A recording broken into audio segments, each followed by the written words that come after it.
안녕하세요. 저는 오늘 사용 후 우라늄 폐촉매로부터 유해 금속의 선택적 제거를 위한 천연 공유 용매 적용 가능성 연구에 대해서 발표할 SNU NFC 석사 과정 김광석입니다. 그럼 발표를 시작하겠습니다. 먼저 저의 CV입니다. 저는 한양대학교에서 원자력공학 학사학위를 받았고 이후 SNU NFC에서 석사 과정을 2023년부터 시작을 하였고 그리고 이번 학기에 졸업을 목표로 하고 있습니다. 다음으로는 리서치 오버뷰입니다. 연구의 목적, 방법론, 결과, 기대 효과에 대하여 설명이 되어 있는 슬라이드입니다. 다음으로는 발표의 목차입니다. 인트로덕션에서 두 가지 포인트를 짚고 발표로 넘어가도록 하겠습니다. 실제 산업에서 사용된 우라늄 촉매는 우라늄, 안티몬, 철과 혼합된 옥사이드가 실리카 지위체에 박혀있는 형태로 존재하고 1950년대부터 아크릴니트릴 대량 생산에 널리 사용되어 왔으며 아크릴니트릴은 합성 섬유, 플라스틱, 고무의 원료로 사용되었습니다. 이렇게 축적된 우라늄 폐촉매 처리는 심각한 문제를 야기했는데요. 한국에서는 2017년 태광산업이 1,700톤 이상을 무허가 저장했고 2020년에 2.25톤이 수로로 유출되었습니다. 이에 대응해서 원자력연구원이 부피 감용 공정을 개발을 했으나 안전성 문제로 2022년 중단되었고 현재도 울산 공장에 처리 방안 없이 축적되어 있습니다. 다음으로는 문헌조사입니다. 전통적으로 폐촉매는 강산 강염기를 사용한 습식야금법으로 처리를 하지만 우라늄 촉매는 일반적으로 산에 잘 용해가 되지 않아 효과적인 처리가 어렵습니다. 이를 해결하기 위해서 여러 방법이 연구되었는데요. 한국원자력연구원에서는 센세이 공정으로 SiO2를 선택적으로 추출한 부피감용 공정을 개발했고 이런 방법은 실리카 지일체 제거에는 효과적이었지만 선택적으로 우라늄과 안티모니와 같은 금속 회수에는 한계가 있었습니다. 그리고 나고야 대학에서는 안티몬 염소화 방법으로 높은 우라늄 안티모니의 분리 효율을 보여주었지만 대규모 적용에는 제약이 있었습니다. 이렇게 축적된 우라늄 폐촉매의 처분 비용 또한 만만치 않은데요. 2017년 기준 200드럼 우라늄 폐촉매가 8,741개나 발생을 했고 처분 비용이 하나당 12,500달러. 이것들을 다 합산하면 1,500억이라는 매우 비싼 처분 비용을 가지고 있습니다. 그래서 이제 지금 가지고 있는 문제가 무엇이냐를 정확하게 짚는다면 먼저 여기 우라늄 폐촉매가 있고요. 우라늄 폐촉매를 부피 감용 공정으로 실리카와 이 안에 있는 우라늄과 안티모니를 선택적으로 추출을 하여서 이 실리카는 1 베크렐 퍼 그램 이하로 충족을 시켜서 자체 처분을 하는 그런 플로우를 가지고 있었는데 그래서 이제 부피 감용을 할 수 있는 그런 공정으로 플로우를 구성을 했는데요. 여기에서 하지만 우라늄과 안티모니를 추출을 한 이 우라늄 안티모니 혼합체가 바로 경주 중전이 처분장에 처분이 될 수 없다는 그런 문제를 가지고 있습니다.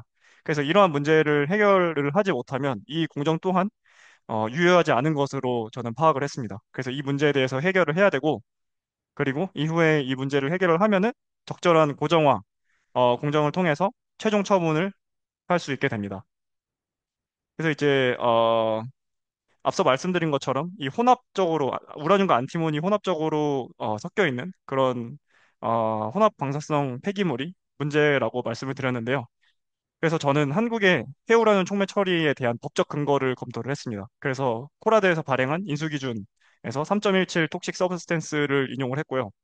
그리고 해당 톡식 서브스탠스에서 원안위가 발행한 중저준위 폐기물 방사성 폐기물 인수 기준에 따르면 이 폐기물은 즉, 이 우라늄 폐촉매는 혼합 방사성 폐기물로 규정을 하는 것을 알 수 있었습니다. 왜냐하면 이 안에 우라늄과 그리고 이제 톡식한 서브스턴스인 안티모니 3가가 들어있기 때문인데요. 그래서 이제 동규정 제16조에 따라서 해당 독성 물질이 포함이 되고 이 독성 물질이 포함된 폐기물은 유해 특성이 제거돼야 하므로 안티몬과 같은 그런 특성 물질 제거는 법적으로 의무사항으로 지금 제정이 되어 있습니다. 저는 그래서 이러한 문제를 해결하기 위해서 천연공 용매를 활용한 친환경 금속 선택적 회수 접근을 시도를 했는데요. DS는 저비용, 저독성이고 단일 공정으로 금속 회수가 가능하고 그리고 우수한 금속 용해성을 가지고 있습니다. 그래서 이제 아래에서 보시다시피 DS는 수소 결합을 통해서 HBA와 HBD의 수소 결합을 통해서 형성이 되고 그리고 공용점을 낮춰서 상온에서 오퍼레이션 한다는 매우 큰 장점을 가지고 있습니다. 그래서 본 연구에서는 널리 사용되는 수소 결합 수용체 HBA인 염화콜린 기반 DS를 이용해서 폐촉매로부터 유해 금속의 선택적 추출에 대한 예비 실험을 진행하였습니다. 우라늄 폐촉매는 안티모니 3가 등 독성 물질을 포함을 하고 경주 중저준위 처분장에 직접 처분이 불가능합니다. 그리고 기존의 산 염기 침출법과 그리고 안티모니 염소와는 선택성이 낮고 독성 부산물을 생성하는 그런 문제를 가지고 있습니다. 따라서 본 연구에서는 폴링클로라이드 기반 DS를 이용한 새로운 전략을 제안하며 DS의 금속 산화물 용해 능력, 그리고 독성 금속 제거 효과, 실제 폐촉매로부터의 유가 금속 분리 성능을 평가하고자 하였습니다. 먼저 이제 리서치 디자인에서 설명드리겠습니다. 먼저 이제 리서치 스코프인데요. 이제 앞서 말씀드렸던 우라늄과 안티모니가 혼합되어 있는 그런 혼합 방사성 폐기물이 문제라고 말씀을 드렸습니다. 그래서 저는 앞서 말씀드린 DS를 우라늄 폐촉매에 침출을 시킨 다음에 이 안티모니 3가, 문제가 되는 안티모니 3가, 즉 독성 물질인 안티모니 3가를 선택적으로 추출을 해서 이 선택적으로 추출된 안티모니 3가는 또 별도의 규정에 따라서 독성 물질 처분을 하고 그리고 남아있는 그 시리카 지질체와 안티모니 복합체, 우라늄 안티모니 복합체는 이제 안티모니 3가가 제거가 되었기 때문에 또 혼합 방사성 폐기물로 이제 규정이 되지 않아서 이러한 지질체, 이 잔여물은 곧바로 경주 중저지 및 처분장에 처분을 할 수 있게 됩니다. 그래서 저는 페이지 1, 2, 3로 저의 연구를 나눠봤고 저는 저의 석사 과정에서는 페이지 1에 집중하여 실험을 진행을 하였습니다. 먼저 그래서 본 연구의 목표는 다음과 같습니다. 총 세 가지인데요. 첫째로 폐촉매로부터의 선택적 금속 추출을 위한 염화콜린 기반 DS의 효율성을 평가합니다. 콜린클로라이드 에틸린 글리콜, 콜린클로라이드 유레아, 콜린클로라이드 PTSA가 사용되었습니다. 그리고 두 번째로 안티몬, 텔로늄, 철, 규소, 산화물 등 개별 금속 산화물에 대한 침투 효율을 조사하고 안티모니 3가, 5가와 같은 서로 다른 산화 상태의 거동을 비교하였습니다. 그리고 세 번째로는 점도가 높은 콜린콜 PTSA의 강호성 향상을 위해서 물을 첨가를 하였고 수화가 금속산화물과 폐촉매의 침출 효율에 미치는 영향을 조사하였습니다. DS 합성은 보시는 바와 같이 절차에 따라서 수행이 되었고 그리고 개별 금속 침출 실험도 절차에 따라서 수행이 되었습니다. 또한 폐촉매 침출 실험도 절차에 따라서 수행이 되었습니다. 시험에 대한 결과비 토입니다. 먼저 폐촉매 캐릭터라이제이션 부분입니다. SEM 분석 결과 폐촉매 표면은 거칠고 구형과 불규칙한 형태의 입자들이 혼재되어 있었습니다. 입도 분석, 입도 분포 분석에서 표면적 기준 평균 입자 크기는 59.9 마이크로미터로 측정되었습니다. 그리고 폐촉매를 구성하는 구성 원소를 분석하기 위해서 다양한 방법이 시도가 되었지만 폐촉매의 원소 분석이 매우 어려웠습니다. 먼저 해당 표는 참고 문헌을 나타내었는데요. 참고 문헌에서 ICP를 통한 분석을 해서 저는 1차 시도로 동일한 방법을 사용을 했으나 불산과 왕수에서 약 절반만 용해되고 잔여 고체는 용해가 되지 않아서 잔여 고체는 EDS 분석을 해서 ICP와 EDS 분석을 결합한 그런 분석 결과를 지금 표에 나타내었습니다. 그리고 또 두 번째로清華대학의 위탁 분석을 의뢰해서 ICP를 의뢰를 했는데 해당 분석은 다 촉매가 녹았다고는 하지만 안티모니 함량이 다른 트라이얼들보다는 매우 다른 모습을 보여주었습니다. 그리고 네 번째, 다섯 번째 시도에서 EDS와 XRF를 단독으로 하였는데 각각 3회 반복 측정을 했고 이 방법들이 실제 조성을 가장 잘 반영한다고 판단을 해서 가장 신뢰할 만한 그런 결과로 간주하였습니다. 그리고 XRF 분석 결과 안티모니 규소 철 순으로 폐촉매 성분을 구성하는 것으로 파악을 하였고 이러한 그 구성 원소 비율은 폐촉매 침출 계산에 적용이 되었습니다. 그리고 XRD를 이용해서 폐촉매 주요 상 및 산화 상태를 분석을 하였고 FESB54 형태로 안티모니 5가가 주요 상인 것으로 파악을 하였습니다. 하지만 XRF 데이터를 기반으로 몰 비율을 계산을 했을 때 안티모니 3가도 폐촉매에 포함되어 있는 것을 알 수 있었습니다. 그리고 이후에 XPS 분석을 통해서 산화수가 안티모니 5가가 주요 상인 것으로 확정할 수 있었습니다. 그리고 실험에 대한 결과 및 토의입니다. 그리고 앞서 말씀드린 것처럼 DS를 형성을 하는데 가장 어떻게 잘 형성이 되었느냐를 판단할 때 수소결합을 보고 판단을 한다고 하였는데 이 수소결합 이 형성이 되었다는 것을 이 IR 스펙트럼 분석을 통해서 간접적으로 확인을 할 수 있었습니다.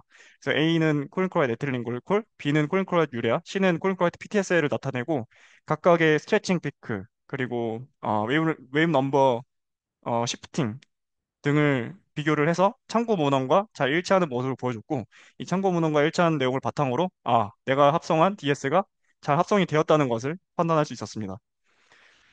그리고 또 다음으로는 이제 DS의 물리적 특성을 분석을 하기 위해서 점도와 밀도를 분석을 했는데요. 일반적으로 수화를 시키면 용매의 점도를 크게 감소시켜서 침출과 공정 사용성을 향상시킵니다. 여기서 이제 콜린클로라이드 PTSA가 점도가 높아서 이 공정에서의 사용이 꽤 힘든 그런 문제점을 안고 있었는데 저는 여기서 물을 첨가해서 이후에 침출 거동이 어떻게 변하고 또 공정에서의 사용성을 또 용이하게 하는 식으로 실험을 설계를 하였습니다. 근데 여기서 이제 이 슬라이드에서 말하고 싶은 것은 제가 문헌 조사를 한 결과 수화가 11.97, 11.91 웨이트 퍼센트를 초과를 하면은 용매 구조가 이 둘이 이루고 있는 하이드로젠 본드 네트워크를 파괴를 해서 침출에 부정적인 영향을 미칠 수 있다는 것을 문헌 조사를 통해서 확인을 할 수 있었습니다.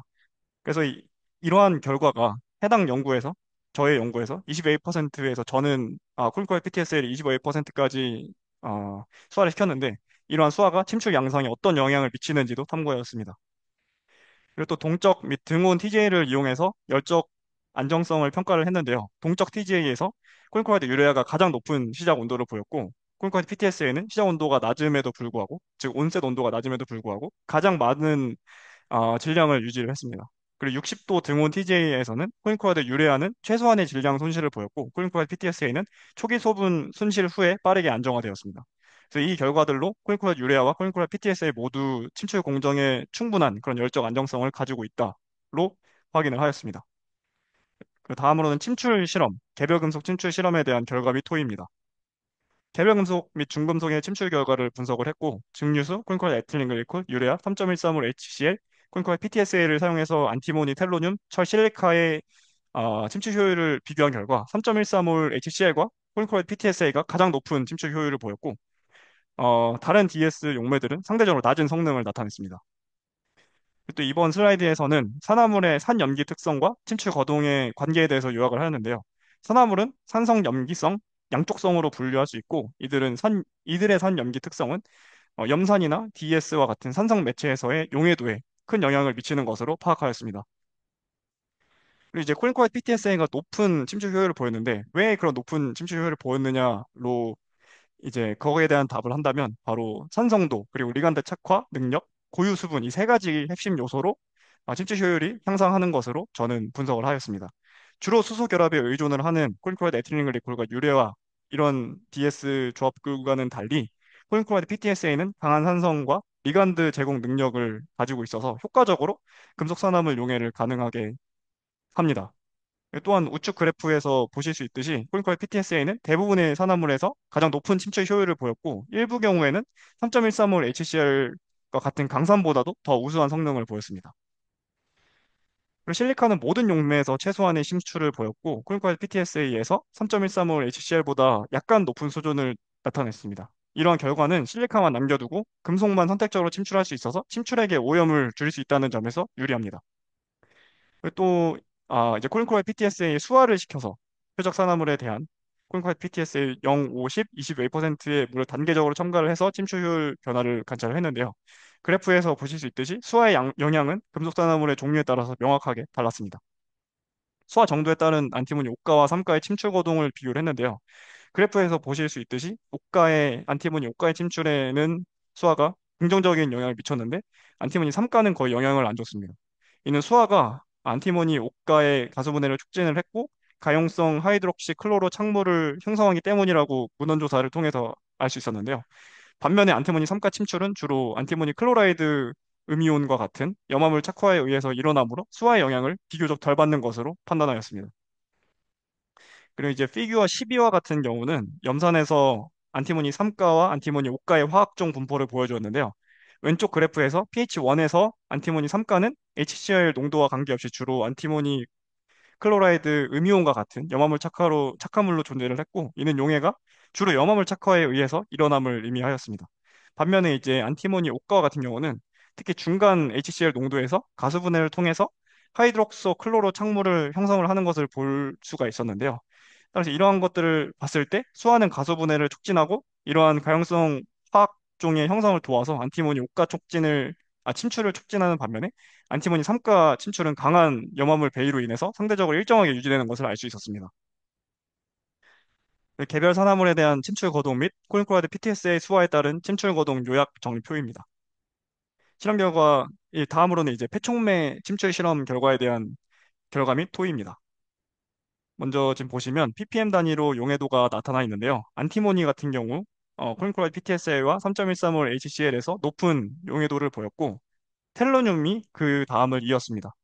하지만 다른 금속들은 저조한 그런 용해도를 보였습니다. 이제 수화에 따라서는 안티모니의 용해도는 감소를 하였고 텔로늄은 10까지는 18%까지는 증가를 하다가 20에서는 감소하는 양상을 보였습니다. 그래서 이제 이 연구에 대한 결론인데요. 폴링크로이드 PTSA는 안티모니 3가 그리고 철 3가, 텔로늄 4가에 대해서 3.135올 HCl과 비교할 수 있는 동등한 그런 우수한 침출 성능을 보였는데 콜린콜라이드 에틸렌 글리콜 그리고 콜린콜라이드 유레아는 전반적으로 낮은 효율을 보였습니다. 그리고 산화소 선택성 측면에서 콜린콜라이드 PTSA는 개별 산화물 실험에서 안티모니 5가보다 안티모니 3가에 대해서 3.6배 더 높은 침출을 달성을 하였습니다.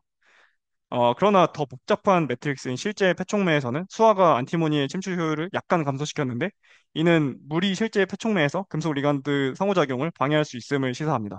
그럼에도 불구하고 전체 안티모니의 5.5%가 선택적으로 제거가 되었고, 실리콘은 안정하게 유지가 되어서 선택적 독성 물질 제거가 가능함을 보였습니다.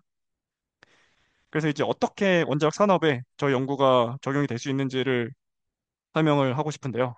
XRF 분석 기준으로 폐촉매에서 총 안티모니 제거율은 5.5%였는데 개별 산화물에서 안티모니 3가의 높은 침출 효율을 고려할 때 촉매 침출액에는 안티모니가 주로 안티모니 3가로 존재할 가능성이 높지만 이러한 이러한 내용들은 아직 확인이 안 되어서 추후 XPS로 이러한 안티모니 3가가 제거가 되었다는 것을 정량적으로 확인할 계획입니다. 그리고 또한 동일한 효율이 유지된다고 가정을 했을 때 안티모니 3가의 99% 이상 제거를 위해서는 31번의 침출 사이클이 필요한데 이는 반복 처리를 통해서 경주 중저주 및 처분장과 같은 시설에서의 최종 처분 적합성을 크게 개선할 수 있음을 시사합니다. 그래서 이제 이후 연구 반응에 대해서 이야기하고 싶은데요. 먼저 첫 번째로 침출 전후 안티모니의 산화수와 화학종을 확인하기 위해서 XPS 분석을 수행할 계획입니다. 이를 통해서 안티모니 3가의 제거 거동을 좀 더 정확히 검증할 수 있고 두 번째로는 제가 실험한 선택적 안티모니 제거 접근법을 더욱 발전시키고 침출 효율을 개선시켜서 사이클 수를 줄이는 것을 목표로 해야 합니다. 그리고 동시에 다른 전략을 세울 수도 있는데요. 실제 폐촉매를 사용한 동시 침출 공정으로 우라늄과 안티모니를 함께 제거를 해서 이를 통해서 안티모니와 우라늄을 빼고 시리카 지이체의 잔류 방사능을 1베크렐/g 이하로 줄여서 추가 분리 없이 직접 처분을 가능하게 하는 그런 공정을 개발하는 것도 추후에 고려해 볼 만한 전략으로 생각합니다. 그리고 또 우라늄 산화물을 잘 녹인다는 폴링크로이드 PTSA가 우라늄 산화물을 잘 녹인다는 그런 결과도 있어서 이렇게 논문 문헌을 정리해서 슬라이드에 첨부하였습니다. 그리고 현재 우라늄 산화물을 제가 조합한 그런 DS에 침출을 하였고 지금 현재 ICP 결과를 기다리고 있고 해당 내용들은 모두 제 석사 논문에 첨부될 계획입니다. 이것으로 발표를 마치도록 하겠습니다. 감사합니다.